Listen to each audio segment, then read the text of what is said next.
오늘 오후에 대통령과 여야 5당 대표가 1년 4개월 만에 만납니다.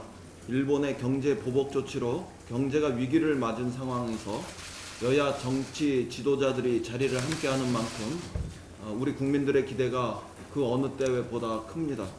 거세지는 일본의 압박에 맞서기 위해 힘을 모아야 한다는 데에는 전 국민이 공감하고 있습니다. 오늘 회담에서 국민을 최우선해서 5당 대표님들이 정치권의 뜻을 하나로 모아주시길 기대합니다. 대승적 차원에서 국론을 하나로 모으는 초당적인 논의의 장이 되시길 진실로 희망합니다.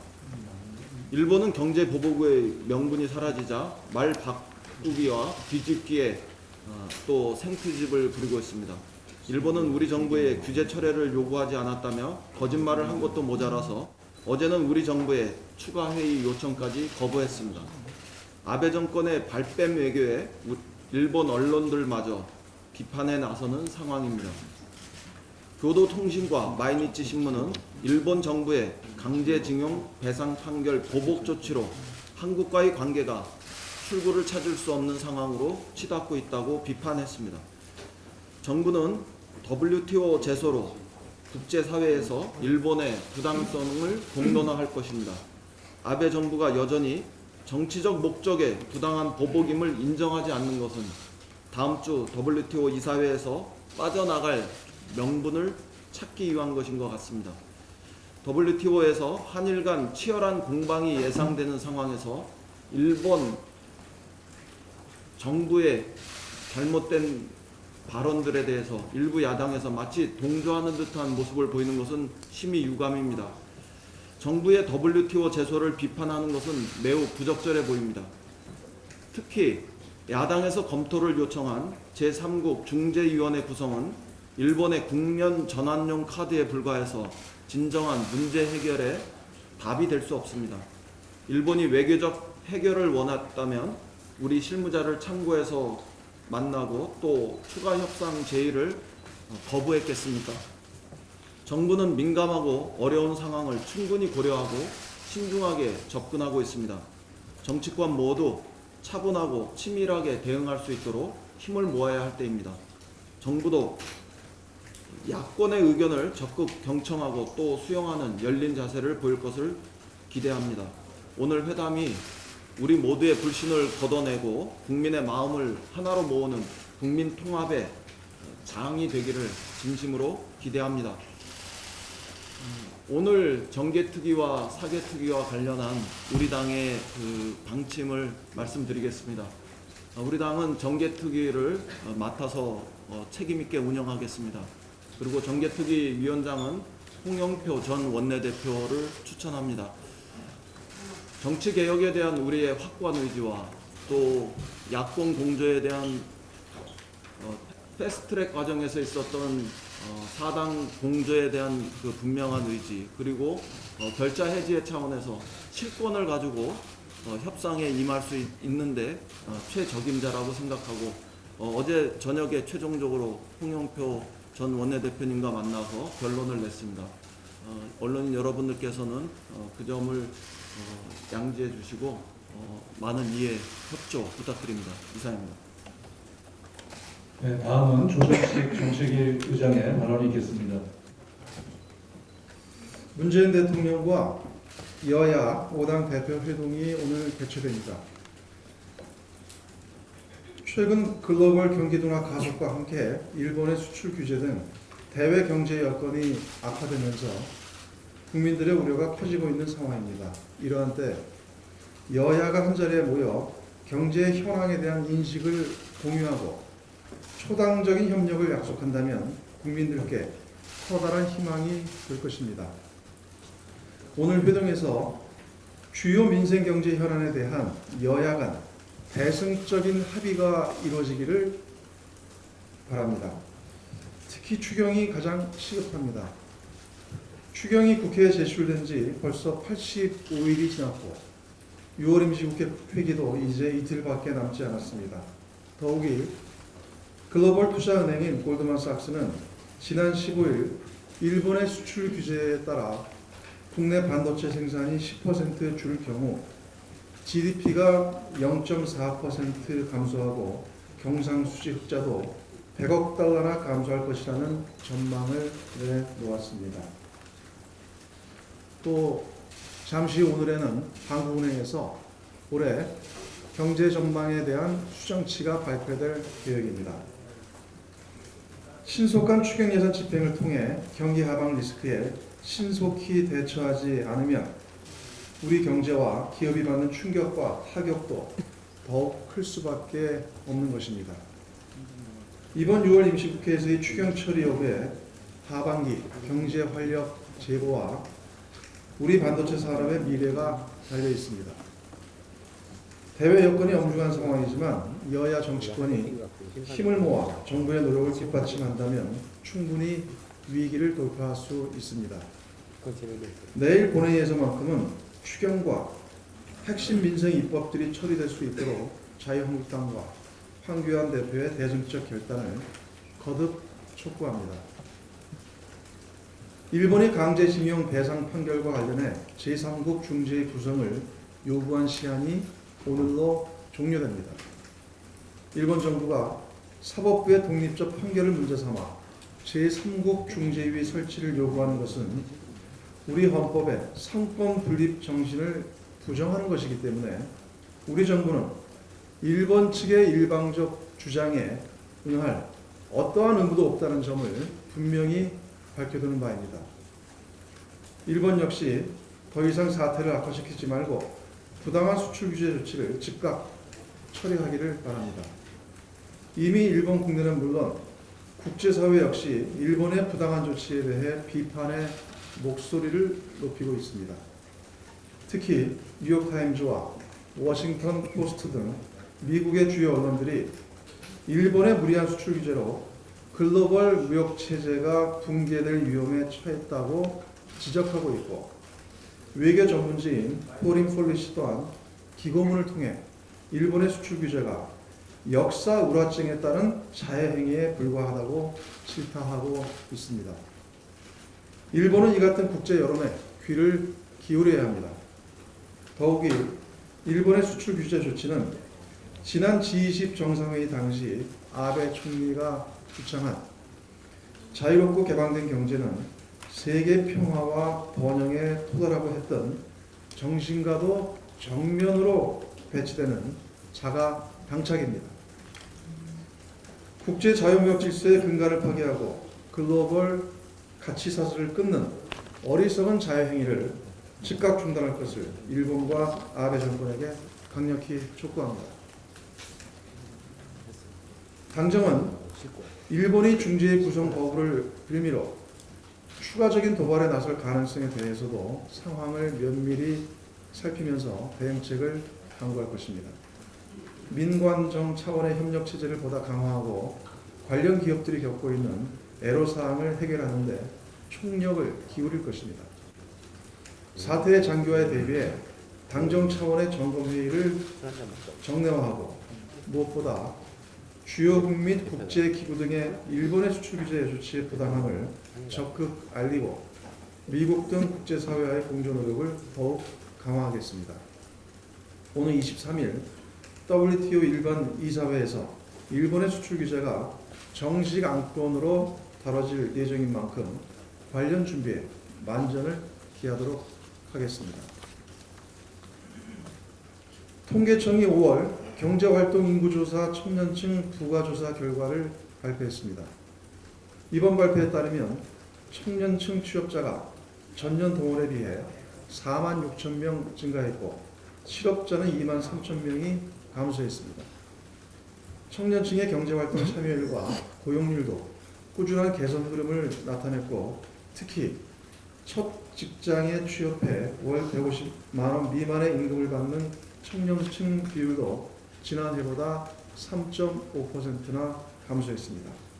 다만 청년 미취업자 수가 여전히 높은 상황이고 청년층이 첫 직장을 얻기까지 상당한 시일인 10.8개월이 소요되는 것으로 조사되는 등 청년층의 체감 고용 여건은 여전히 부진한 것으로 나타났습니다. 청년층의 고용 여건 개선을 위해 더욱 적극적인 노력이 필요한 시점입니다. 이와 관련해 당정은 하반기 경제정책 방향을 통해 청년층에 대한 종합적 정책 지원 패키지를 담은 청년 희망 사다리 대책을 적극 추진할 것입니다. 당정은 청년 전용 창업에 대한 융자 확대, 고교 취업 연계 장려금 지원 확대, 청년 저축계좌 신설 등 관련 정책을 보다 속도감 있게 추진하겠습니다. 국회 차원의 입법 논의도 시급합니다. 현재 국회에 계류 중인 청년기본법을 올해 정기국회 내에 완료해야 합니다. 청년들의 자립에 대한 국가의 책무를 명문화하고 지원체계 또한 법제화하도록 더불어민주당이 적극적으로 나서겠습니다. 이상입니다. 예, 다음은 어제 있었던 당정협의 관련해서 한 말씀 드리겠습니다. 어제 당정협의를 통해서 국토교통부가 혁신성장 및 상생발전을 위한 택시제도 개편 방안을 발표했습니다. 주요 내용으로는 첫째, 플랫폼 운송사업 제도를 신설하여 유연한 규제 환경에서 혁신적 서비스를 하도록 하되 플랫폼 사업자가 얻은 수익의 일부는 사회적 기여금으로 납부하도록 하여 기존 택시 면허권 매입, 종사자 복지에 활용하도록 했습니다. 가맹사업에 대한 규제를 대폭 완화하여 기존 택시가 브랜드 택시로 진화할 수 있도록 했으며 중개형 플랫폼 사업 활성화 방안도 담았습니다.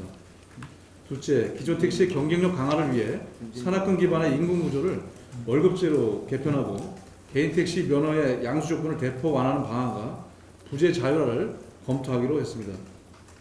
어제 대책의 핵심은 상생과 혁신입니다. 이번 대책안을 바탕으로 기존 산업인 택시와 신산업인 플랫폼 업체가 제도적 틀 안에서 혁신으로 경쟁하며 또한 상생하게 될 것입니다. 상생을 핵심으로 한 새로운 방안에 대해 택시업계는 환영하고 있고 개별 플랫폼 업체들도 구체적 방향성이 정해진 것에 대해서는 긍정적으로 평가하고 있습니다. 일부 현재 제도적 미흡을 지적하는 부분에 대해서는 지속적인 실무기구의 논의를 신속하게 추진하여 구체적 대책을 마련할 것입니다.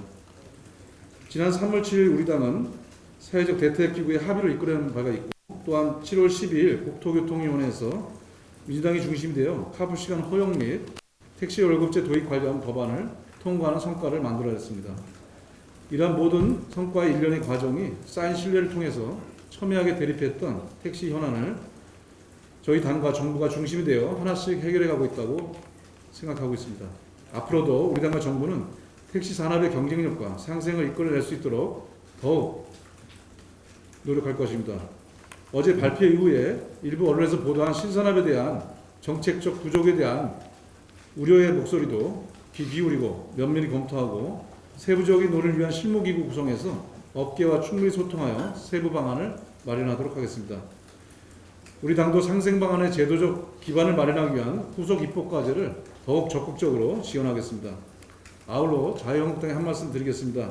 어렵게 통과시킨 법안들이 이런 택시 법안을 비롯해서 법사위에 올라가 있습니다. 하지만 어제 일방적인 자유한국당의 법사위 파행으로 택시 법안을 비롯해서 관련 민생법 130여 개의 법안이 발의 묶여 있습니다. 말로만의 민생하지 말고 행동으로 오늘 즉각 법안 처리로 보여줄 것을 촉구합니다. 이상입니다. 다음은 최은율 제3정책조정위원장의 발언이 있겠습니다.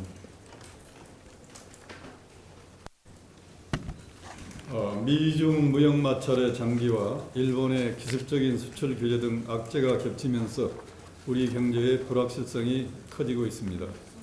이에 국내외 전문기관에서는 올해 경제 성장률 전망을 하향 조정하고 있습니다. 오직 노사장의 협력과 양보를 통해서만 이 어려움을 극복할 수 있다고 생각합니다. 이러한 맥락에서 최저임금위원회도 내년 최저임금 인상을 사실상 동결할 것이며 이는 사용자 측의 어려운 입장을 충분히 반영한 것입니다. 이제 사용자 측에서 응답해야 될 시점입니다. 사용자 측도 근로자들의 최저 생계 보장이 거부할 수 없는 방향임을 인식하고 생산성 향상과 경영 합리화를 통해 최저임금 만원 시대에서도 살아남을 수 있는 역량을 갖추고 대비해야 할 것입니다. 또 과감한 경영 판단을 통해 투자와 고용을 확대해야 합니다. 당정도 적극적 투자의 걸림돌이 되는 불합리한 규제들을 획기적으로 개선할 수 있도록 사용자 측과 소통을 강화해 나가겠습니다. 이번 최저임금 결정에 대한 노동계의 우려는 충분히 이해할 수 있습니다. 그러나 지금은 최저임금 결정을 이유로 총파업을 할 만큼 경제 상황이 녹록치 않습니다. 많은 국민들이 일본의 부당한 수출 규제에 대응하여 국력을 집중해야 한다고 주장하며 총력적 대응을 주문하고 있습니다. 이러한 국민적 분위기는 외면한 채 자신들의 불만을 곧바로 총파업이라는 극단적 방식으로 표출하는 것은 문제 해결의 대안이 아닙니다. 문재인 정부는 지난 2년 동안 최저임금의 획기적 인상, 근로시간 단축 등 친노동 정책을 흔들림 없이 추진해 왔습니다. 그리고 대통령께서 최저임금 1만 원 공약을 달성하지 못한 것에 대해 진솔하게 사과도 하셨습니다. 그럼에도 불구하고 민주노총은 문재인 정부를 노동탄압 정부로 규정하고 총파업을 예고하고 있습니다. 민주노총의 이번 파업은 노조에 가입하지 못한 절대다수 노동자와 대다수 국민의 지지를 받기는 어려울 것입니다. 기업의 행태가 구시대적 경영을 틀을 벗어나야 하듯 노조 역시 20세기 산업화 시대의 낡은 틀을 벗어 던져야 할 시기입니다. 지금은 개별 집단의 이익을 위해 서로가 극한의 대치를 할 때가 아니라 각각의 경제 주체들이 한 발씩 양보하여 다가올 위기에 대응해야 할 때입니다. 민주노총의 파업 철회를 호소합니다. 이상입니다. 네, 다음은 홍일학 제4정책조정위원장이 발언하겠습니다. 오늘은 사정조위원회전이 아니고 대구에 대해서 얘기하겠습니다. 예, 황교안 자유한국대표가 지난 2월 18일 대구에서 열린 자유한국당 전당대회 대구 경북 합동연설회에서 전국 예산이 다 늘었다. 그런데 대구 경북 예산만 줄었다며 SOC 예산은 반토막이 났다고 말할 때 그러려니 했습니다. 그런데 지난 16일 대구에서 열린 대구 경제 살리기 토론회에서 원래 전국 광역지방자치단체 모든 예산이 늘었는데 대구만 줄어든 것은 또 다른 경제 보복이라고 주장하면서 내년 예산안도 대구는 3조 4,418억을 요청했는데 5월 말 기준으로 각 부처 반응을 보니 요청한 것의 80.9%인 2조 7,861억만 반영되지 않았다. 이러니 대구 패싱이란 말이 나오는 게 아니냐라고 말을 했습니다. 그러면 한번 보겠습니다. 2016년 예산입니다. 2015년 말에 황교안 대표가 총리일 때입니다. 대구시가 신청한 것이 3조 5,661억인데 3조 1,584억 원이 반영됐습니다. 그것은 그해 전해 2015년 예산 3조 3,432억보다는 2천억이 줄어들었습니다. 대통령 권한 대행일 때 2017년 예산입니다. 3조 4,215원을 요청했는데 3조 43억 원이 확정되어서 전해보다 1,500억 원이 줄어들었습니다. 그런데 문재인 정부의 2018년도 예산을 보면 3조 3천억을 요청했는데 3조 719억 원이 확정되어서 그 전해보다가 676억 원이 늘었습니다. 이럼에도 불구하고 문재인 정부에 들어와서 국비가 줄은 것처럼 계속 여론을 조장하고 새빨간 거짓말을 하고 있습니다. 지난 5월에도 나경원 대표가 대구에 와서 지난 총선 때 김구겸 봉일하기를 찍은 표가 이상한 표라고 규정을 하면서 대구 시민을 우롱한 적이 있습니다. 그때 발언을 할 때 그렇게 얘기해서 그렇게 많이 알려지진 않았습니다만 김구겸 봉일학을 찍은 표가 어떻게 이상한 표라고 얘기를 하는지 모르겠습니다. 자유한국당 지도 보면 대구만 오면 이상하게 이렇게 실성한 사람이 되어가지고 갈등과 반목을 조작하고 막말을 하고 거짓말로 가짜뉴스를 생산하고 있습니다. 제발 좀 각성하기 바랍니다. 이상입니다. 예, 우리가 그 제4 정조위원장님 대구 발언 때 좀 화가 많이 나신 것 같습니다. 사실관계를 정확히 잘 말씀해 주셨습니다. 다음은 민홍철 제2정책조정위원장의 발언이 있겠습니다. 해군 2함대 거동 수상자 사건과 관련하여 한 말씀 드리겠습니다. 바른미래당 김중로 의원은 지난 7월 12일 기자회견을 통해서 동해는 북한 목선에 뚫리고 서해는 거수자에 뚫렸다면서 이 사건을 서해 경계작전 실패라고 규정하고 국정조사를 통해 규명해야 된다고 주장했습니다. 해군 2함대 사건은 경제작전 실패가 아닌 부대 관리 문제입니다.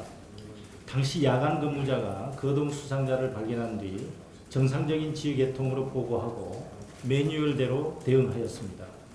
물론 사건 조사 과정에서 거동 수상자를 찾지 못하자 한 장교가 사건을 무마하기 위해서 아무 죄 없는 병사에게 거짓 자백을 시킨 것은 매우 잘못된 것으로 엄정한 조치와 재발 방지가 필요합니다.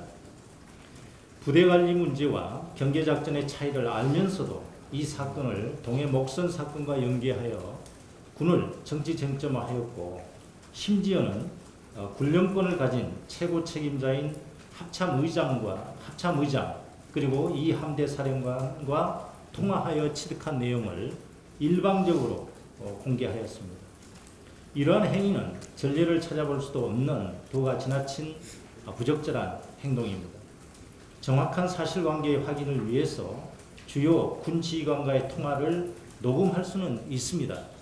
그러나 일방적으로 녹취 파일을 공개하는 문제는 또 다른 차원의 문제입니다.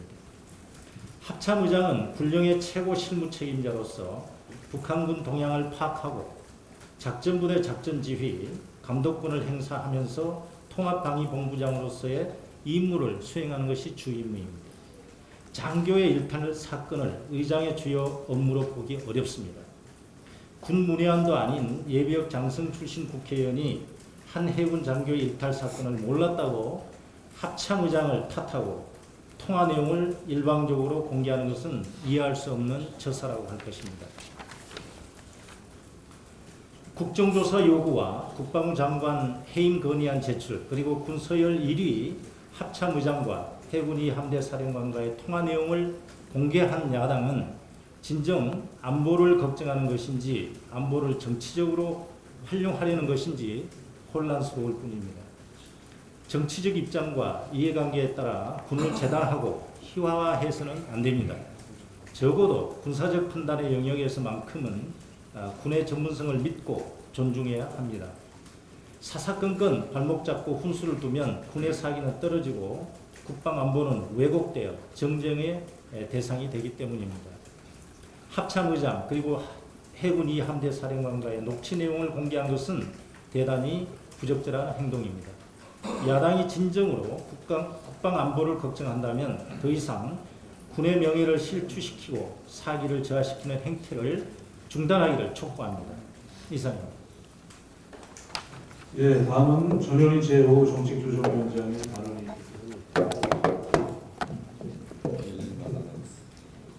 네, 어제 발표한 사회적 대타협안의 후속 조치 플랫폼 택시 발표에 대해서 말씀드리겠습니다. 자세한 내용은 우리 윤관석 부의장님께서 말씀을 해주셨기 때문에 그 부분은 저는 생략을 하고 이 의미에 관해서 좀 말씀을 드리고자 합니다. 지난 3월 사회적 대타협에서 우리가 타협을 한 내용은 산학금 폐지를 주요 골자로 하는 택시의 월급제 시행, 그리고 출퇴근 시간대 카풀의 예외적인 허용, 그리고 개인 택시의 합리적 감차 방안, 플랫폼 택시의 상반기 내의 정착, 그리고 이를 위한 규제 협파, 이것을 내용으로 하고 있습니다. 사회적 대타협안의 이 내용은 첫째, 택시 산업, 이른바 새로운 시대의 도래로 몰락해가는 구산업의 생존권을 보호하고 새로운 산업으로 편입할 수 있는 그런 기회를 마련하는 것. 두 번째로 또 새로운 산업인 IT 업계가 신구 산업의 조화로 새로운 산업에 진입하도록 도와주는 것. 즉 신구 산업의 조화로운 상생을 목표로 하고 있습니다. 그리고 이를 통해서 국민들에게 편리하고 또 친절한 교통 서비스를 제공하는 국민적 편익을 도모하는 택시와 또 새로운 플랫폼업계와 국민들과 3자 간의 상생과 조화를 의미로 두고 있습니다. 그래서 이번에 국토위에서 관련 법안 택시벌금제와 그리고 카풀 허용 내용을 둔 법안이 통과가 됐고요. 그리고 어제 이 플랫폼 택시에 관한 내용이 통과가 됐는데요. 저는 개인적으로는 이번 플랫폼 택시 상생 방안은 신구 산업이 결합한 새로운 모빌리티 혁명의 시작을 알리는 신호탄이다. 이렇게 말씀드리고 싶습니다. 택시와 플랫폼업계가 상생해서 모델을 만들고 또 모빌리티의 지각 변동을 앞으로 야기하게 될 것입니다. 그리고 플랫폼 택시 산업이 대중산업의 새로운 중심이 되어서 국민들에게 보다 빠르고 편리한 첨단 택시 서비스 산업을 제공하게 될 것입니다. 그래서 앞으로 이 플랫폼 택시가 활성화된다면 국민들도 자가용 소유가 사실상 필요 없게 되는 그런 시대가 올 것이고 결과적으로는 택시를 통한 공유 경제가 활성화될 것이다. 이렇게 믿고 있습니다.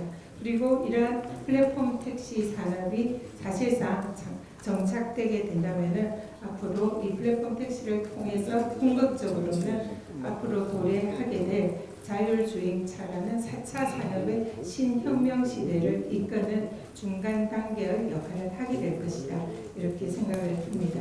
그래서 이번에 택시와 플랫폼업계가 상생하는 플랫폼 택시 이 제도는 앞으로 또 실무 기구를 통해서 그리고 관련 입법을 통해서 앞으로 충실히 관계 기관과 협의해서 진행이 될 예정이지만 궁극적인 목적은 모빌리티 새로운 혁명을 이끄는 데 의미가 있고 4차 산업혁명을 새로운 신호탄이 될 것이다. 이렇게 생각을 하고요. 국민들의 많은 관심과 또 협조 부탁드리겠습니다. 감사합니다.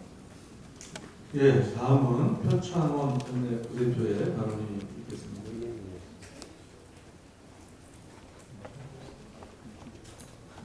네, 어제는 재헌절이었습니다. 대한민국의 헌법이 제정된 날이기도 하고요. 국회로서는 그 헌법에 충실한 법률을 제정하는 그 의미를 되새기는 날이었습니다. 그런데 재헌절인 어제 국회에서는 또 하나의 폭거가 발생했습니다. 국회 법제사법위원회가 전혀 전례를 찾아볼 수 없을 방법으로 보이콧 당했습니다. 법제사법위원회 전체 회의를 소집했던 법사위원장 스스로 보이콧을 선언한 것입니다. 법제사법위원회의 문제는 이미 오래전부터 지적돼 왔습니다. 이번 20대 국회 후반기 원구성을 하면서 자유한국당은 자신들에게 법제사법위원장을 달라고 하면서 법제사법위원회 개혁에 대한 약속을 했습니다.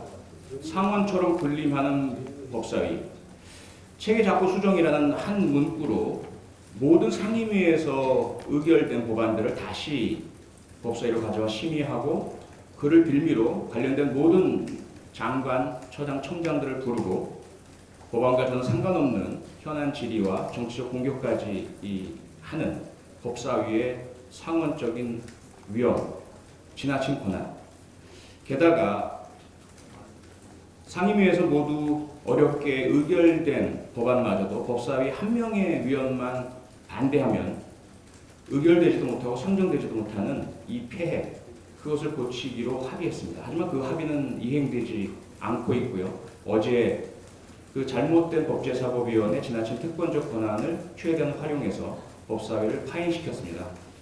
어제 상정 예정이었던 131개의 민생 법안은 국민들의 생활, 우리 경제의 활력, 특히 제4차 산업의 추동과 일본의 수출 규제에 따른 우리 첨단 산업의 생존을 위해서 꼭 필요한 법안들이었습니다. 그뿐만이 아닙니다. 어제 법사위에는 교육부 총리와 10명의 장관, 3명의 처장과 청장, 원자력 위원장까지 15명의 국무위원급 고위 정부 책임자들이 출석해 있었고요. 그와 함께 수십 명의 실무자와 책임자, 그 공무원들이 국회에 와서 대기하고 있었습니다. 국정을 거의 마비시킨 국회 폭거라고 할 수 있습니다. 이러한 법제사법위원회 문제뿐만 아니라 또 하나의 문제가 연동되어 있습니다. 외통위에서도 일본의 수출 규제 철회 촉구 결의안이 상정되지 못한 일이었습니다. 외통위에서 역시 막판에 보이콧이 선언되면서 결의안 통과가 이루어지지 못했습니다. 그 이면에는 자유한국당의 원내 대표단의 지시가 있었다는 이야기가 들립니다.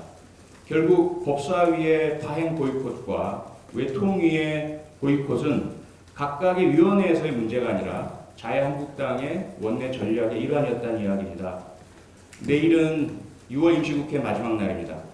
내일 추경이 의결되지 못한다면 86일간 아무런 조치도 취하지 못한 채 포항과 강원도 이재민들을 돕기 위한 긴급한 예산, 미세먼지 줄이기 위한 중요한 예산, 경제 활력을 도모할 수 있는 예산, 일본의 수출 규제에 따른 긴급 처방 예산 모두 무산될 위기에 처해 있습니다. 자유한국당이 과연 대한민국의 정당으로서 이 추경을 반대할까요? 추경 반대에 빌미를 내세워서 결국은 국회를 연장시키고 재소집하면서 방탄국회를 하려 한다는 의혹이 짙게 제기되고 있습니다. 나경원 피의자 구하기 방탄국회라는 의혹입니다. 국회 선진화법을 정면으로 위반하면서 4월 25, 26일 양일간 국회를 난장판, 싸움판으로 만들었던 자유한국당. 그들은 적반하장식으로 더불어민주당, 정의당 등의 국회의원과 당직자들을 고발했습니다. 옳지 않은 고발에도 불구하고 저를 포함한 더불어민주당 의원들은 경찰에 출석해서 6시간 이상의 철저한, 엄정한, 힘든 조사를 마치고 왔습니다. 앞으로도 계속 그렇게 할 예정입니다. 그런데 정작 스스로가 고발했던 자유한국당 의원들은 자신이 고발된 사안에 대해서는 경찰 출석을 거부하고 있습니다. 3회 이상 출석 거부를 하면 강제 구인의 대상이 됩니다. 강제 구인에도 응하지 않으면 체포영장이 발부가 될 수 있습니다. 이러한 모든 국민들이 겪는 수사 사법 절차를 자유한국당은 회피하겠다는 공식적인 대담한 선언들을 하고 있습니다. 그 방법은 방탄국회로 의심됩니다. 만약에 제가 제기한 이러한 주장들이 음모론이고 근거 없는 주장이라고 생각하신다면 내일 꼭 본회의 열어주시고 추경을 통과시켜주시기 바랍니다. 그 이후에 다른 문제에 대한 논의를 해주시기를 간곡히 부탁드리겠습니다. 일본의 수출 규제에 대해서 간단히 말씀드리겠습니다. 이미 1951년 샌프란시스코 강화 조약에서 일본은 전범국 가해국으로서 47개의 피해자국을 대상으로 해서 자신들의 죄를 고백하고 반성하고 불법 점유한 토지를 모두 반환하며 그들이 졌던 채무에 대한 이행을 약속했고 보상 배상을 했습니다. 그 샌프란시스코 강화 조약의 가장 중요한 규정 중 하나는 그런 국가 간의 채권 채무에 대한 이행 및 조건에도 불구하고 개인이 전쟁 범죄로 또는 반인권적인 행위로 입은 피해에 대한 개인적인 법적 청구권은 소멸되지 않는다는 것이었습니다. 우리 대한민국은 당시 북한의 침공으로 인한 전쟁 중이었고 샌프란시스코 강화 조약의 당사국으로 참가할 수 없었습니다. 1965년 청구권 협정은 뒤늦게나마 이 샌프란시스코 강화 조약의 한일 간의 이행이었습니다. 3억 불의 돈을 우리가 받았고요. 그리고 청구권 협정이 체결되었습니다. 그로 인해서 여러 가지 이야기들이 있지만 여전히 청구권 협정에서도 개인의 배상 청구권은 소멸되지 않았음이 확인되고 있습니다. 2005년 정부가 주도한 민관 합동조사의 결과도 마찬가지였습니다. 개인 청구권은 소멸되지 않는다. 다만 국가가 강제징용 피해자들에게 보상금을 지급한다. 대법원의 결정은 이러한 모든 맥락들, 국제법적 관련 판례들을 철저히 조사한 결과이며 하나도 흠잡을 데가 없는 판결입니다. 이에 대한 일본의 조치는 부당합니다. 이에 대해서 혹시라도 우리 국내 일부 정치 세력이나 정치인이나 언론이나 어떤 누구라도 손쉬운 굴종을 요구한다면 결코 우리는 용납할 수 없습니다. 다 됐고 일본은 강하고 우리가 피해를 입으니 일본에게 고개 숙이고 이익을 보전하자. 지난 일제강제 집권 당시에 국권 침탈 당시에 친일파들이 했던 말입니다. 영화 암살의 마지막 장면이 떠오릅니다. 염석진 밀정으로 변절자로 우리 독립군들을 고발했던 그가 마지막 남긴 말. 내가 독립이 될 줄 알았겠나? 내가 독립이 될 줄 알았다면 그렇게 하지 않았겠지. 지금 손쉬운 굴종을 요구하는 일부 인사들 그 말을 떠올려 주시고 반성하시고 우리 국론의 통일, 정부와 함께 일본의 부당하고 불법적인 경제 침략을 이겨내는데 협조해 주시기 부탁드리겠습니다. 이상입니다. 예, 마지막으로 우리 정춘수 대표의 발언이 있겠습니다. 자유한국당이 김술래 의원을 최고위원에 복귀시키겠다고 합니다. 김술래 의원은 지난 2월 5.18 정신을 폄훼하고 5.18 유공자를 이상한 괴물 집단으로 매도한 당사자입니다. 3개월 당원권 정지라는 솜방망이 처분을 할 때부터 우려했던 일이 결국 벌어지고 있습니다. 민의의 전당에서 5.18 역사를 부정하고 폄훼하는 거짓 선동을 한 사람에게 당 지도부의 자리를 되돌려주겠다니 기가 막힐 따름입니다. 자동적으로 회복되는 것이라는 변명에는 참으로 안타까움을 금할 수 없습니다. 이런 조치는 민주주의를 위하여 희생한 민주유공자들과 광주 시민을 모독하는 것입니다. 국회는 아직도 5.18 막원 의원 징계를 처리하지 못하고 있습니다. 하루빨리 윤리특위를 구성해서 관련 의원의 징계안을 처리해야 합니다. 그런데 자유한국당은 윤리특위 위원장을 자신들이 맡겠다고 주장합니다. 위원장을 맡아 윤리특위를 무력화하고 자당 의원들에게 면죄부를 주려는 것입니다. 지난해 11월 15일 자유한국당이 위원장을 맡은 이후 안건 심의를 위해 전체 회의를 개최한 것이 단 한 차례밖에 열리지 않은 것이 이를 증명합니다.